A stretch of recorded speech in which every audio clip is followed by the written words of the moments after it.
It was a nice day in town.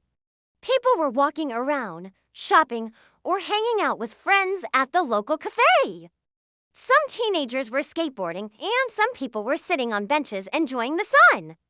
Everything seemed so peaceful until suddenly a kid's bicycle started moving on its own. It turned and turned until it finally stopped right in front of the shocked onlookers. Then it started moving forward, slowly gaining speed. Soon it was moving so fast that it turned into a streak of blue. The townspeople tried to catch up with it, but the bike kept moving further and further away from them. It almost looked like the bike was alive. In fact, it kind of was. Now, let me explain. This is a story about a bicycle that wanted to be more than just a bicycle.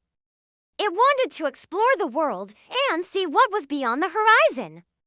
One day, while its owner wasn't paying attention, the bike used all the knowledge it had gained from watching the boy ride it and set off on an adventure all by itself. Since it had no one to control it, the bike had to make decisions quickly, which was a challenge for a machine without a brain. That's why it only did what it had learned from the boy.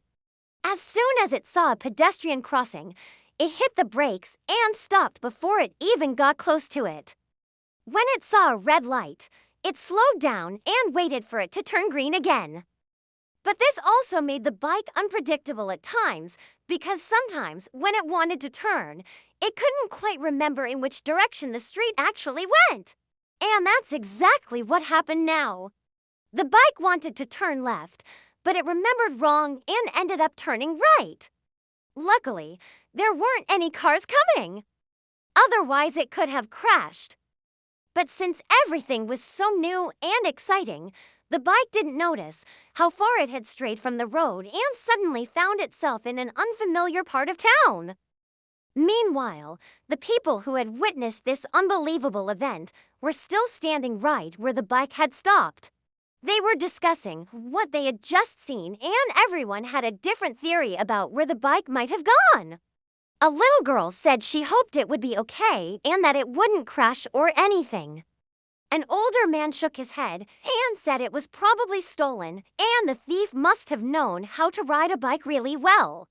After all, it had to take quite a bit of skill to ride a bike like that without any hands. Everyone nodded in agreement, but deep down they all knew it wasn't a thief, because if it had been, they would have run away long ago.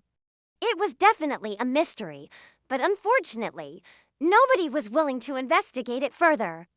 They all just went back to their daily routines, trying to forget what they had just seen. But if only they had followed the bike, they would have seen something truly amazing. The bike continued moving through the streets, over bridges, and past parks. It was taking in all the sights and sounds and feeling the wind in its spokes. It was so much fun. But after a while, it started to get tired. It had been moving for quite a while, and it hadn't stopped for a break yet. So it slowed down and leaned against a tree on the side of the road. Suddenly, it heard a voice. "Hey, are you lost?"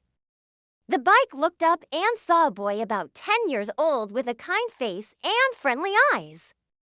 "I'm not lost," the bike said. "I'm on an adventure."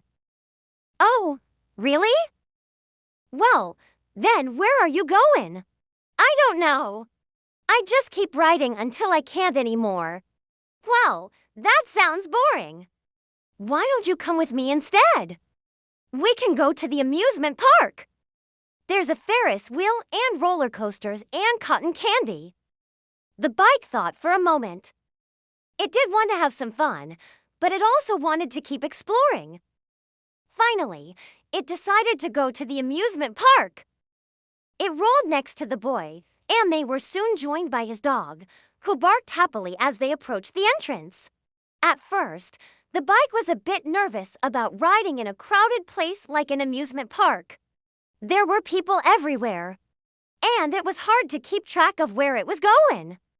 But the boy guided it through the crowds, and soon they were at the Ferris wheel. "This looks fun," the bike said. "Let's go." As they rode in the Ferris wheel, the bike marveled at the view. It could see for miles in every direction. It saw roller coasters twisting and turning in the sky. It saw people laughing and playing and eating cotton candy. And it saw the sun setting over the horizon, painting the sky in beautiful colors. It was a magical moment, and the bike felt a sense of wonder and excitement that it had never felt before. But as the night wore on, the bike started to feel tired again. It had been a long day, and it hadn't stopped to rest since it had left town. "I think I need to stop for the night," it said to the boy. "Oh, okay," the boy said. "You can sleep here in my backyard. My parents won't mind." The bike was grateful for the boy's kindness, and it happily rolled into his backyard. It was a nice place. There were flowers and trees and a little pond with fish. The bike parked next to a swing set and closed its eyes, ready to sleep. Suddenly, it heard a noise. "What was that?" it asked. The bike opened one eye and peeked around. It saw a shadow moving in the darkness. "Who's there?" it asked. The shadow didn't answer. It just kept moving. The bike got scared and quickly closed its eyes again. Then it heard a voice. "Don't be afraid. It's just me, your new owner." The bike opened its eyes and saw the same boy standing in front of it. He had a big smile on his face, and he was holding out a key. "This is for you," he said. "It unlocks your potential and lets you do even more than before." The bike didn't understand what the boy was talking about, but it took the key anyway. Then the boy ran away as fast as he could. In the morning, the bike woke up and realized something amazing. It could remember everything that had happened the day before. It remembered riding through the streets, seeing the Ferris wheel, and making friends with the boy.